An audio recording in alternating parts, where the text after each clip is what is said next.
परिभाषा करते हैं, आप लोगों को हमने बताया था वर्ण किसे कहते हैं, बताए थे ना, वह मूलध्वनि जिसके खंड या टुकड़े नहीं होते, पढ़ाए थे ना।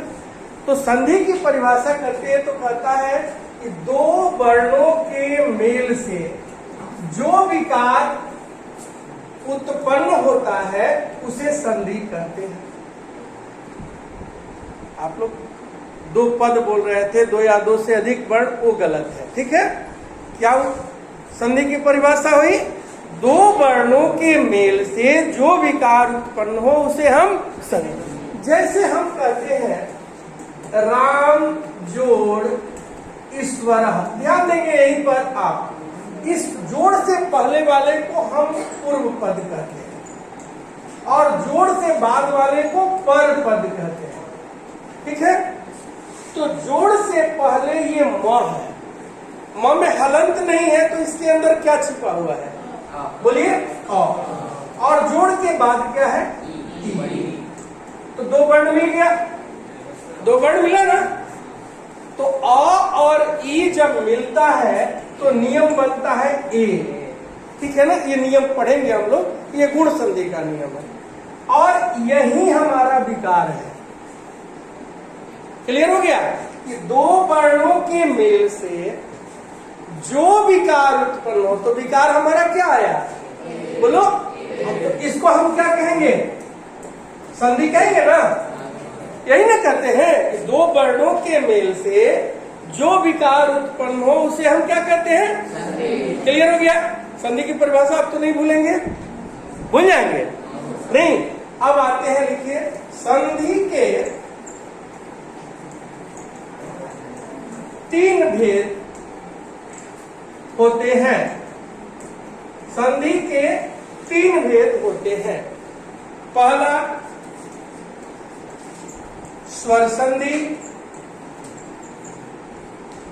दूसरा व्यंजन संधि और तीसरा विसर्ग संधि। स्वर संधि, व्यंजन संधि और विसर्ग संधि। क्लियर हो गया, हो गया। अब हमें पढ़ना है अभी पीरियोडिक टेस्ट में, ठीक है। अब आते हैं हम स्वर संधि। अब एक बताई थी पीछे स्वर संधि की परिभाषा, क्या बोली थी आप? अब इसमें जब करेंगे, संधि की परिभाषा करेंगे तो हम बोलते हैं दो वर्ण, लेकिन स्वर संधि की परिभाषा करेंगे तो होता है दो, लिखते जाएंगे, दो स्वर वर्णों के मेल से जो विकार उत्पन्न होता है उसे स्वर संधि कहते हैं। क्या कहा ये नियम कि दो स्वर वर्णों के मेल से जो विकार उत्पन्न होता है उसे हम स्वर संधि कहते हैं, ठीक है। जैसे जैसे हम कहते हैं इति जोड़ आदि। अब बताइए, जोड़ से पहले त है, त में कौन सी मात्रा है, ई, और जोड़ के बाद आ। अब ध्यान देंगे कि ये भी नियम है यण संधि का कि यदि पूर्व पद में ई हो तो ई य में बदल जाता है। ये किस में बदल जाता है, य में। हम लोग नियम पढ़ेंगे, य और आ मिलेगा तो क्या बन जाएगा, क्या बनेगा? तो हम इसको क्या कहेंगे, इसको क्या कहेंगे, बोलो ना, संधि कहेंगे। क्या कहेंगे आप, संधि। यही ना विकार आ गया मेरा, तो क्या हो गया, इसका जब रूप बनाएंगे तो क्या हो जाएगा, इत्यादि। क्लियर? हो गया। अब आते हैं, लिख लिए आप लोग, आगे बढ़े। अब देखिए स्वर संधि के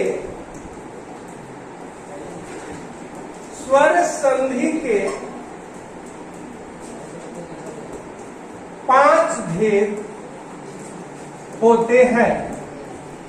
स्वर संधि के 5 भेद होते हैं। पहला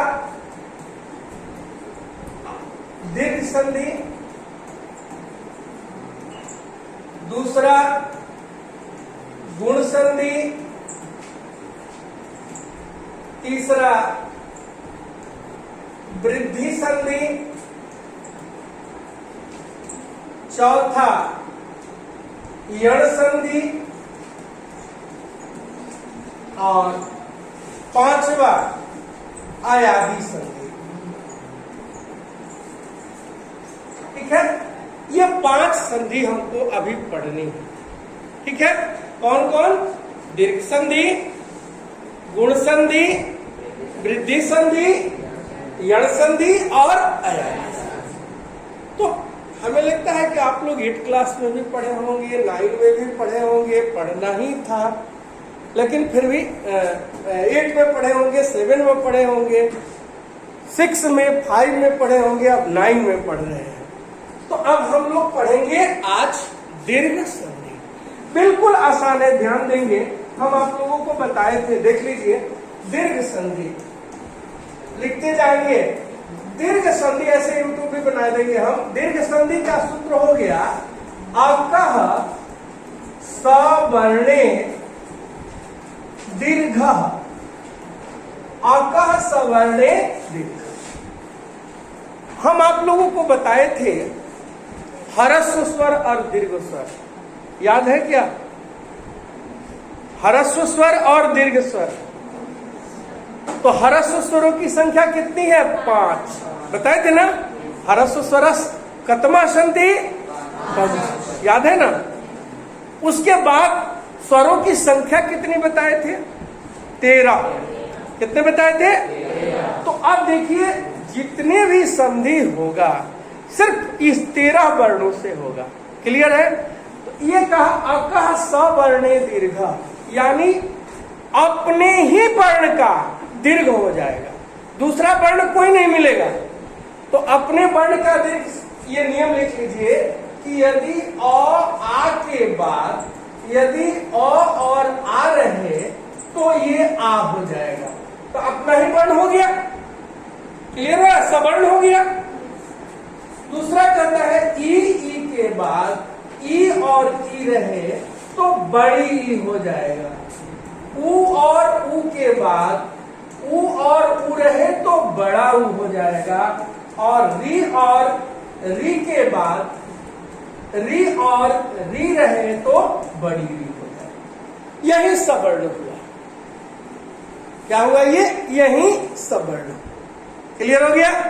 अकः सवर्णे दीर्घ, यानी आ के बाद आ रहे तो आ हो जाता है, यह दीर्घ हो गया। और ई के बाद ई रहे तो बड़ी ई हो गया, ये भी दीर्घ ई हो गया ना। ऊ के बाद ऊ रहे तो बड़ा ऊ यानी दीर्घ ऊ हो गया। और री के बाद री रहे तो बड़ी री हो गया, ये भी दीर्घ हो गया। तो ये अकः सवर्णे दीर्घ। क्लियर हो गया? यानी अक प्रत्याहार हो तो सीधा क्या हो जाएगा? दीर्घ हो जाएगा। अब मान लीजिए आपसे उदाहरण के तौर पर कहते हैं दया जोड़ आनंद, तो क्या बनेगा? तो हाथ नीचे कर लेना, क्या बनेगा? हो जाएगा। समझ में आ रहा है कि नहीं? अब यदि हम आपसे देखिए आ मिल के आ हो गया, आ मिल के आ हो गया। अब देखिए अ मिल के अब कहेंगे दैत्य जोड़ अरी, क्या बनेगा? क्या बनेगा? दूसरा च जोड़ अपी, क्या बनेगा? चपी नहीं, जानो अ मिल के क्या बना रहा है? आ, चापी। ठीक है, अगला प्रश्न आपसे अब कहते हैं गिरी ईसा, क्या बनेगा? बन जाएगा पक्का। अगला बने हरी जोड़ ईसा, बन जाएगा। अब देखिए ऊ मिलके बड़ा ऊ, ठीक है। ये कहते हैं हम विधु जोड़ उदय, क्या होगा? क्या होगा? यानी विधुदय पूरा हो जाएगा, ऊ हट जाएगा, यही ना होगा विधु। यदि हम पुनः प्रश्न करें चमू जोड़ उत्साह, लिख रहे हैं ना आप लोग, लिख रहे हैं ना, तो क्या हो जाएगा? अब री हम कहें मातृ जोड़ ऋणम। देखिए माता का ऋण होता है, सभी लोगों को होता है, ये ध्यान रखना है। क्या माता का ऋण है कि माँ आपको विद्यालय भेजने के लिए सुबह पहले आपसे उठती है, आपका नाश्ता पैक करती है, आपका भोजन बनाती है, आपका ड्रेस ठीक करती है, सारा कुछ करके आपको विद्यालय भेजती है। किस लिए? कि हमारा बच्चा एक विद्यालय का अच्छा नागरिक बने। पढ़ाई सब लोग पढ़ता है, सबसे बड़ी हमारी होती है संस्कार, हमारा संस्कार अच्छा हो, ठीक है। तो मातृ जोड़ ऋणम क्या बन जाएगा? मातृणम। देखिए डबल हो गया, मातृणम, क्लियर। यदि हम आपसे कहें पितृ जोड़ ऋणम, बताइए क्या होगा? पितृणम हो गया। उदाहरण लिख लिए, तो आप लोग अब लिखना आप शुरू करेंगे तो लेट हो जाएगा, फिर लेट हो जाएगा। हम वीडियो डाल देंगे, आप लोग लिख लेंगे, लिख लेंगे। अब आते हैं देखिए गुण संधि। गुण संधि बिल्कुल आसान, आप लिखते जाएंगे, ये लिखते जाएंगे। गुण संधि का सूत्र होता है आदेंग गुणः, ठीक है। गुण संधि का सूत्र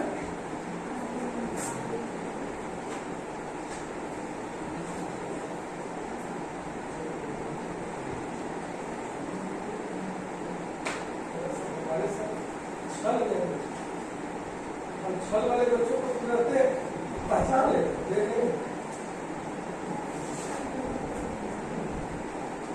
ठीक है। अब ये देखिए उस समय क्या पढ़े थे? सवर्ण, यानी अ के बाद अ आ रहा। अब इसमें अब देखिए ये कहता है नियम कि अ और आ के बाद यदि ई और ई रहे तो ए हो जाता है। लिखते जाएंगे अ आ के बाद क्या रहे? ई रहे तो ए। अ आ के बाद ऊ या ऊ रहे तो ओ हो जाता है। अ आ के बाद री या री रहे तो अर हो जाता है। ये है हमारा गुण संधि, ठीक है। गुण संधि क्या कहा? जब परिभाषा करेंगे तो गुण संधि में कहा कि यदि अ अथवा आ के बाद ई या ई रहे तो क्या बन जाएगा? ए। अ आ के बाद ऊ रहेगा तो क्या बनेगा? ओ। अ आ के बाद री रहेगा तो क्या बनेगा? अब उदाहरण देखें। अब हम कहते हैं रमा जोड़ ईसा। देखिए ध्यान देंगे, यहां म जोड़ से पहले म में कौन सी मात्रा है? और उसके बाद क्या है? तो दोनों मिलके क्या बनाता है? तो क्या बन जाएगा? क्या बनेगा? अब यदि हम आपसे प्रश्न करें कि गणेशा का संधि विच्छेद करें, क्या होगा? गण जोड़। अब आपसे पुनः हम प्रश्न करें कि धनेशा का संधि विच्छेद करें, हो जाएगा। यदि पुनः आपसे प्रश्न करें कि महेशा का संधि विच्छेद करें, महाजोड़ हो जाएगा। अब आइए अ आ के बाद ऊ हो तो क्या बन जाएगा? पक्का बना देंगे। तो देखिए अब आपके बहुत अच्छा उदाहरण से शुरू किए, सूर्य जोड़ उदय हो जाएगा, हो जाएगा पक्का। तो आप खड़ा हो जाइए ना, आपके लिए प्रश्न आ गया मेरे इस बोर्ड पर चंद्रोदय। चंद्र प्लस उदय, क्या होगा? चंद्र प्लस। अब बगल वाले खड़ा हो जाइए। यदि आपसे प्रश्न हम करें कि आप बताइए चंद्रोज्ज्वल,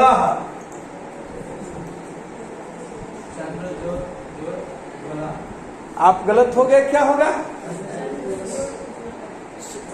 आप बताइए क्या होगा?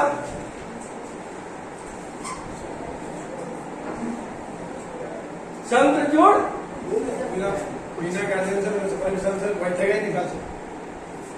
चंद्र जोड़ उज्ज्वला। आप खड़ा हो जाइए। अब देखिए हम कहेंगे महाजोड़ ऋषि, क्या बनेगा? क्या बन जाएगा? महर्षि बन जाएगा। सब लोग बैठ जाइए। सत्यम आप खड़ा हो जाइए। यदि हम आपसे कहें सप्तर्षि, सप्तजोड़, आप खड़ा हो जाइए। आपसे मैंने प्रश्न किया राजर्षि, आप बताइए तो। और कोई बताएंगे? राजा जोड़। और यदि हम कहें ब्रह्मर्षि, ब्रह्मर्षि,